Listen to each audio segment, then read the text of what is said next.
Thomas Remer, bonjour et bienvenue pour cette interview. Le plaisir de vous accueillir et de faire mieux connaissance. Merci. Vous êtes le lauréat du prix de l'Université de Lausanne. Cette année, vous êtes professeur honoraire d'Ancien Testament à l'Université de Lausanne et également administrateur du Collège de France. Vous êtes à la tête de cette vénérable institution créée il y a plus de 500 ans, un lieu d'enseignement et de recherche. Dites-nous, comment est-ce que vous avez vécu cette nomination en tant qu'administrateur au Collège de France, alors que c'est la première fois qu'un citoyen qui n'est pas d'origine française se voit attribuer un tel poste? Écoutez, pour moi, c'est un peu une surprise. C'est vrai que le Collège de France a une longue tradition et ça s'appelle toujours le Collège de France, alors que mon rêve sera peut-être de faire un Collège d'Europe, parce que je pense que la vocation du Collège de France, c'est cette dimension européenne, internationale. Déjà, quand le Collège de France a été fondé, c'était l'esprit de l'humanisme, l'idée que le savoir, la connaissance ne connaît pas de frontières. Et donc, quelque part, je trouvais symbolique que le Collège de France est prêt maintenant d'accepter comme administrateur, ça c'est un titre encore un peu archaïque, il faudrait peut-être changer un jour, mais donc être prêt d'accepter à sa tête quelqu'un qui n'est pas de nationalité française. Mais il n'y a aucun commentaire des collègues qui trouvaient ça inapproprié ou autre chose. Donc je me sens très à l'aise dans cette fonction. Mais c'est vrai que sur le plan symbolique, ça m'a beaucoup touché que le Collège de France a pu faire ce pas. Thomas Remer, vous avez été élevé dans une famille protestante pratiquante. D'où vient votre passion pour l'Ancien Testament? Écoutez, elle vient peut-être du fait que quand on était petit, il faut imaginer ça très différemment qu'aujourd'hui. Il n'y avait pas Internet, il n'y avait pas les réseaux sociaux, on n'avait pas de télé. Donc, en fait, mes parents m'avaient donné une Bible écrite pour les enfants parce que, voilà, un peu plus simple. Et puis, je lisais ça, je trouvais les histoires intrigantes, intéressantes.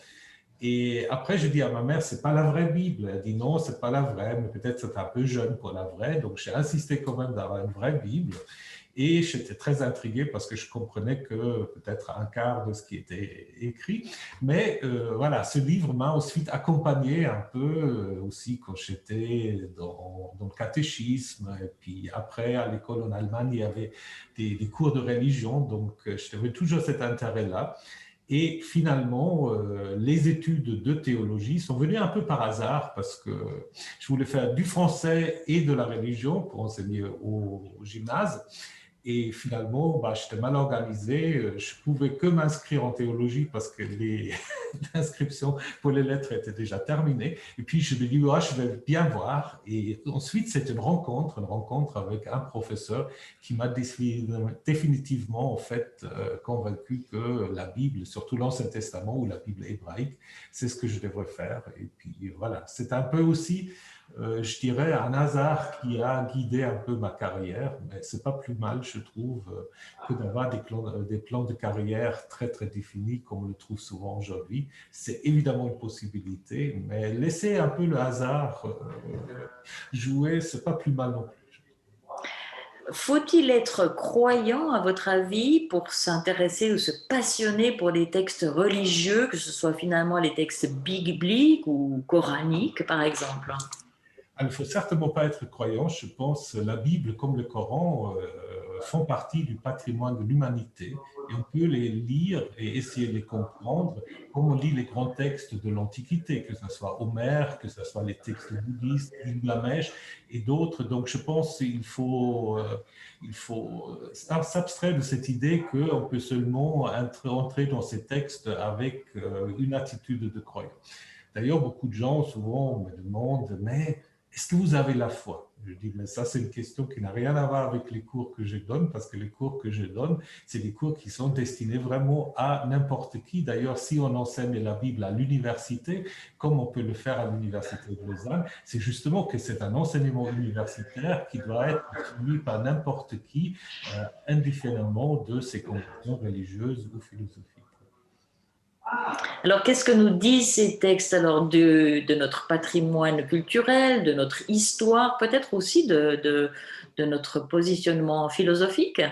Alors, je pense les textes bibliques sont à l'origine de beaucoup de choses, à la fois en mieux et en pire. Donc, on a les deux choses. Donc, on peut en effet dire, comme on le dit souvent, que les 10 commandements, le décalogue, c'est les ancêtres lointains des droits de l'homme. Surtout aussi l'idée que dans la Genèse, l'homme et la femme, ce qu'on oublie souvent, dans la Genèse, l'homme et la femme sont créés image de Dieu. Donc, ils ont en effet une dignité qui est inaliénable et que donc la dignité humaine, les droits de l'homme, ben, on peut les ancrer, si on veut, dans les textes bibliques. Évidemment, il y a aussi l'utilisation de la Bible pour légitimer l'esclavage, pour légitimer des conquêtes de pays, la colonisation. Et ça, je pense, c'est aussi aux biblistes un peu de dénoncer ces utilisations immédiates en montrant que ces textes ont été écrits dans des contextes historiques et sociologiques très différents des nôtres.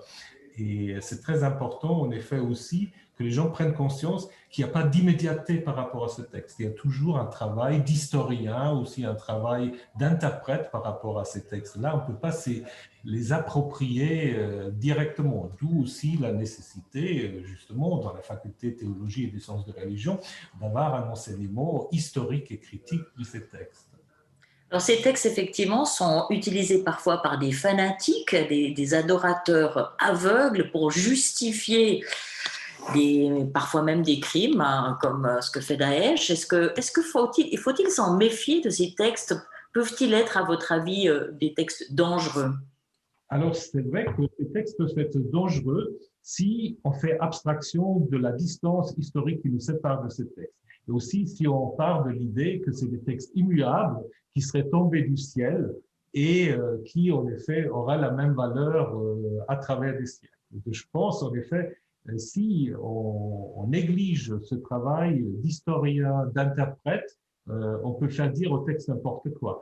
Et ceux qui, en fait, se vantent d'une lecture littérale directe des textes bibliques, bah, ils font jamais une lecture littérale, c'est-à-dire ils projettent en fait leur propre conviction dans le texte et ils trouvent les versets qui les arrangent, parce qu'on peut tout trouver dans la Bible. C'est ça aussi, à la fois la richesse et le danger. On peut légitimer quelque chose et son contraire. Et pour, en effet, éviter ce jeu de ping-pong où chacun prend un verset et le jette à la figure de l'autre, il est important, en effet, de bien situer ces textes et de bien faire comprendre que ces textes ont besoin de l'interprétation. Le judaïsme l'a très, très vite compris. Le christianisme a mis un peu de temps, mais je pense, en effet, aujourd'hui, c'est quand même quelque chose d'acquis et j'espère que ce sera aussi bientôt le cas pour le corps. Dernière question, Thomas Remer, vous êtes un grand spécialiste de la Bible.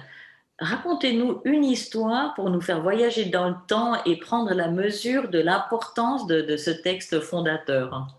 Ah, c'est très difficile parce qu'il y a tellement de textes et je pense que je ne peux pas vous raconter toute la Bible. Donc, je vais prendre un texte que j'aime beaucoup.